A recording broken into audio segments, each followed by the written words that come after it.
in your country now, your part of the world. And going on the road to take on BYU Cougars. The line hold up the Cougars +7. Let's get into some actual factuals here. Utah, they're 11-5 ATS in their last 16 games. 4-1 straight up in their last 5 games. 6-2 ATS their last 8 games against BYU. 9-0 straight up in their last 9 games against BYU. 6-1 ATS in their last 7 games on the road. 5-0 ATS their last 5 games and playing on the road against BYU. 8-0 straight up in their last 8 games against an opponent from the Independence Conference. 16-3 straight up in their last 19 games played in September, and the total is on under in 4 of their last 5 games played in week 2. Over in 4 of the last 5 games, generally speaking. BYU 12-1 straight up in their last 13 games. 9-0 straight up in their last 9 games at home, but 0-5 when playing at home against Utah. 5-2 ATS in their last 7 games in week 2. 7-1 straight up in their last 8 games played on the Saturday. The total is gone under in 9 of their last 12 games played in September. Under in 10 of the last 12 games played against the Pac-12 conference opponents. And under in 4 of the last 6 games played against Utah. Utah at BYU +7. Totals at 48. What do you got? For this one, I listened to those BYU stats and all their against the spread and stuff, and I just think Zach Wilson. So they got a lot of success coming Zach Wilson at the most position. He was that guy for BYU. I think this is it's a different year. Yeah, so I'm rocking with Utah on this one. 7 because they're clearly rivals. I mean, Brigham Young is in Utah, Provo, and then you got Utah and Salt Lake City. So they know each other pretty well. They play each other pretty often. Utah's beat them, last 5 times? I think they make it 6. So I would take Utah. I'm just thinking about a touchdown because BYU is really going to try and prove a point here early in the season. They're underdogs. They're playing against that in-state kind of rival.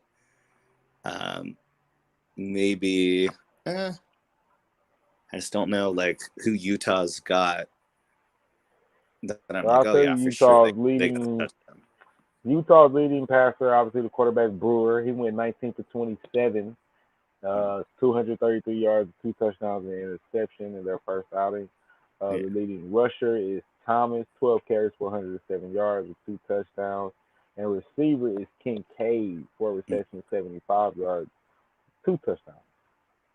Yeah. And in that week 1, they played against Weber. They won 40-17. Excuse me. I think for a while that game was kind of close, though. It was kind of close. Who did BYU happen to take on first week? Arizona. They won 24-16 at Arizona. Excuse me. At BYU. Yeah, 24-16 BYU. BYU might play it tough. I think the fact that they played Arizona, they won.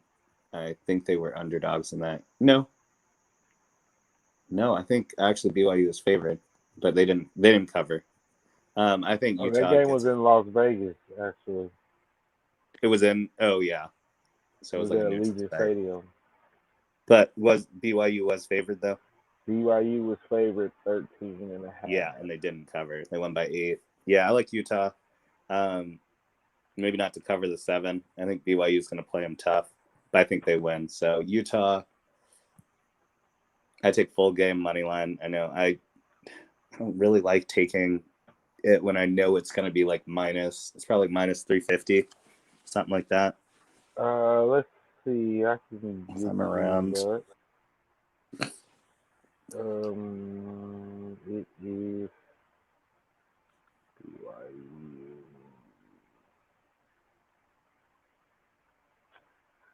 Minus 273. 270. It's not as bad as I thought it would be. Hate taking anything over minus 2. Minus 220, minus 250, if I can help it. But I'm just not 100% on. I don't think BYU will win, but I also don't know if Utah is going to beat them by over 7. So even though I hate doing it, I'm going to take Utah for the win, money line, full game. Hey, Final that's answer. hey, go ahead, my brother. Nothing wrong with that, man. Yeah. I mean, That's money's what money, you right? feel. At least you Hey, hit it. ain't nothing wrong with that, man. Nothing Yeah. wrong with that. Tell you what I I'm just, gonna do.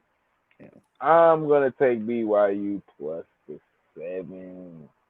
Yeah. One method is to teaser halfway. It's to teaser halfway. So in this game, teaser to Utah to -3. Yeah. There you go.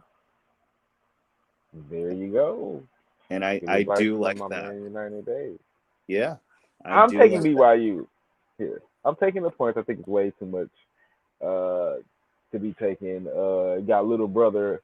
I Yeah. think little brother. I don't know if they're necessarily little brother, but their record over the last few years indicate that they are a little brother. Yeah. Um, but I think this game, little brother is gonna It's exact go- some revenge. yeah. Um, I think they definitely have a chance to win. I would sprinkle a Yeah. little bit on the money line. Yeah. But the play I want to recommend is +7. I think it's just way too many points, Yeah. especially going into BYU. Exactly. I do understand that there's no Zach Wilson, but you still do have the running back who ran the ball great last year. Can't really Absolutely. get behind that offensive line. Algier, I think that's how you pronounce it. He Hmm. went 17 from 94 with 1 touchdown last week. And Powell, the receiver, is still there. 8 catches for 126 yards, 2 touchdowns. Yeah. Now, obviously, the quarterback, Hall, is the new kid on the block. 18 for 28, 198 yards, 2 touchdowns.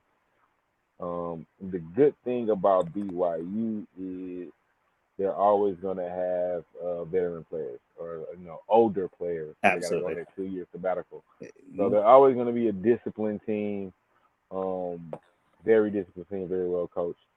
Um, and for the most part, I think they're a team of overachievers. Yeah. They're guys that a lot of probably the top teams didn't want um, or didn't choose to give scholarships to. Um, and I think that helps them play with a chip on their shoulder. I think they can win this game outright. Honestly, I definitely will sprinkle a little bit. What's going down, Cappers, Hustlers, and Gamblers? That was another video brought to you by Brothers and Bets. Please like, comment, and subscribe. Hit that little bell, bing, so you know you got some more videos coming up. Appreciate it.